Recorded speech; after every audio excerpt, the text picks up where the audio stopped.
The Romanian presidential candidate, Calin Georgescu, he's just been banned from running in the elections in May. He was the one that caused the second round last time, a few months ago, to be cancelled, and it's caused a lot of political chaos in Romania. Now, there's a general think that this guy is kind of a populist, a bad guy, that he shouldn't have been run, that he was rigged by the Russians on a TikTok campaign. But is that true? And even if that's the case, should he maybe be allowed to just run and see what happens? Maybe the Romanians want him. There's a lot of different debates about exactly what all this means. And I think it's really interesting also for Europe. What would this guy mean for the European Union? So I'm going to talk to my friend, the journalist Mircea Barbu, who is in Bucharest. You're in Bucharest right now? I'm in Bucharest, yes. I'm in Bucharest at the moment. Yeah, I saw your videos on Instagram, and that's kind of why I wanted to talk to you about it, with the sort of flares going on the streets again. It's crazy, right? So, right, is it bad that Calin Georgescu has been banned from running again? Can you tell us what happened with the Electoral Commission and what's happened subsequently? Well, yeah. So yes, it's bad. It's bad for our country because we're going through a lot of turmoil at the moment. We've got protests in the streets. We think we're gonna have protests in the coming days. Also, what we have is a lot of instability, political instability, which is not good for the economy. Is not good for people in general. Excuse me. But if he should be allowed to run or not, that's a separate question. Before we get to that, let me just bring you up to speed with what happened here in Bucharest in the last 24 hours.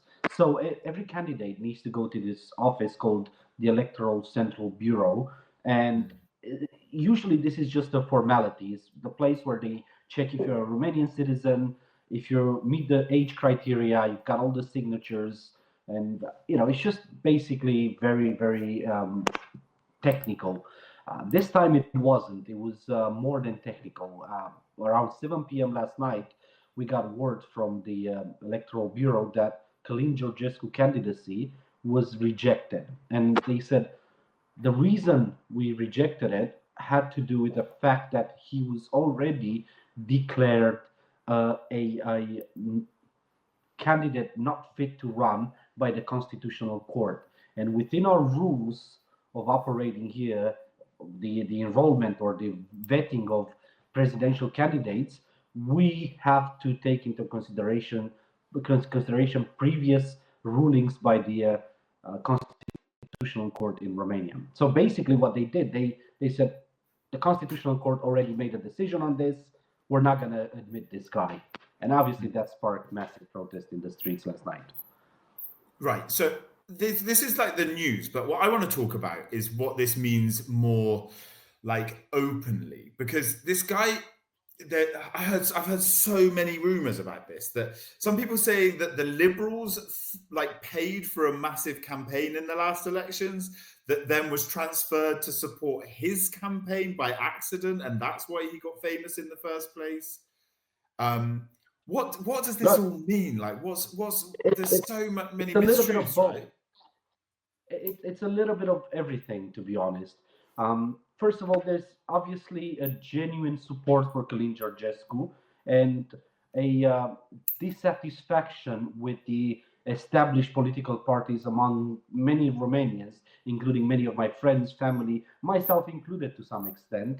We're all kind of fed up with what they didn't do in the last 30 so years. Yes, Romania has a fast-growing economy. Yes, we've been doing well in the last few years, but obviously a lot of people feel like we could do better, and we're struggling in so many other sectors of our lives and economy here, including infrastructure, including corruption, a healthcare system, education, and so forward. So yes, there's that genuine discontent that attracted voters. You don't need Russian propaganda or Russian meddling for that. People would have voted for a candidate who's against the system. Now, on top of that, we've experienced, apparently, allegedly, Russian influence in our elections, and that happened mostly on TikTok, mostly on social media, as it happens across the world, and it's been going on for a while. But with that, and then this is where it gets a bit in the weeds, the political parties try to sort of control Calin Georgescu. So the right-wing party said, right, we're gonna put some money into his campaign, maybe discredit him a little bit, and that got out of hand because algorithms or a mistake or some sort of genius political hacking turned all that attention, that social media attention, from a negative capital into a positive capital. Of course, it's a little bit more complicated than that, but I'm not going to go into technical details. And honestly, not a lot of Romanians understand the technical details. Is it unfair that he's been excluded? Wouldn't it be better just that he's allowed to run? Yes and no. I think personally that he should have run, and we should have got rid of this Calin Georgescu problem once and for all at the voting station. It's a political risk, though. That's like the referendum, like the Brexit referendum, Renzi with his constitutional reforms in Italy. Like it's difficult to do that kind of thing, right? You throw someone out there and you can end up with Trump or Orban. This democracy, and at the end of the day, we have to pay the price. We have to learn some lessons. And I know it's not easy to say that when you live in Romania, so close to Russia, so close to Ukraine, with a country that is at war as our northern border. But we need to solve these in a democratic way.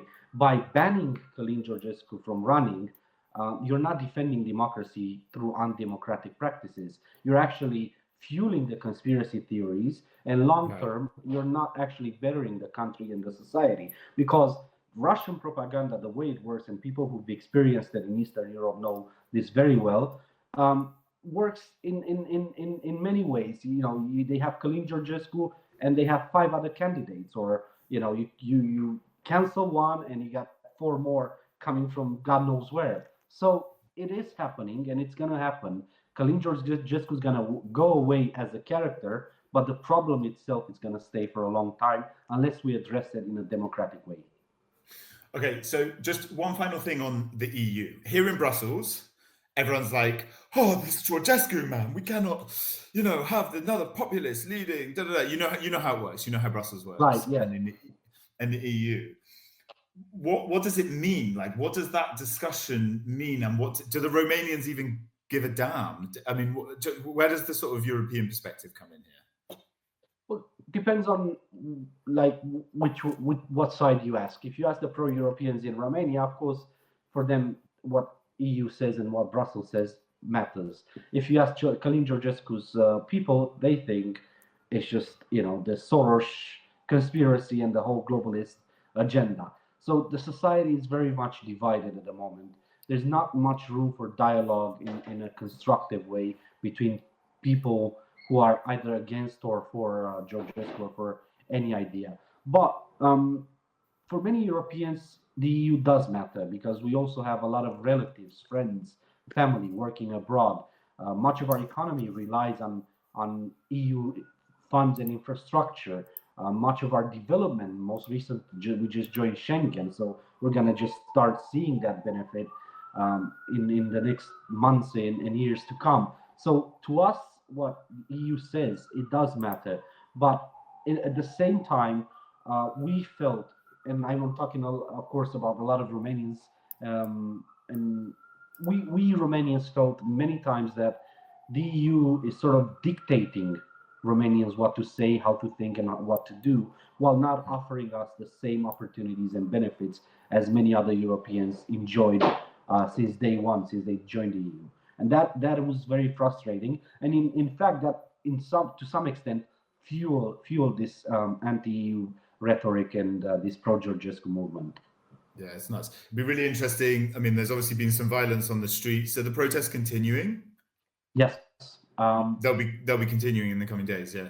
They'll be continuing most likely because right now, so from today, which is Monday, until Wednesday, the Constitutional Court has 48 hours to decide whether or not to upheld the Electoral Committee decision. So people will come out in the streets and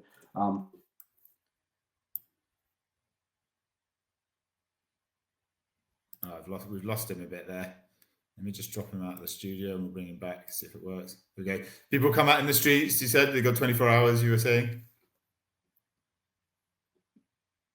We got you again. Okay. I think that's the end of Mircea. Well, let's leave it there. That was really interesting. We'll keep our eye across this Romania election story. Really great. Okay. Cheers, guys. Thanks for watching.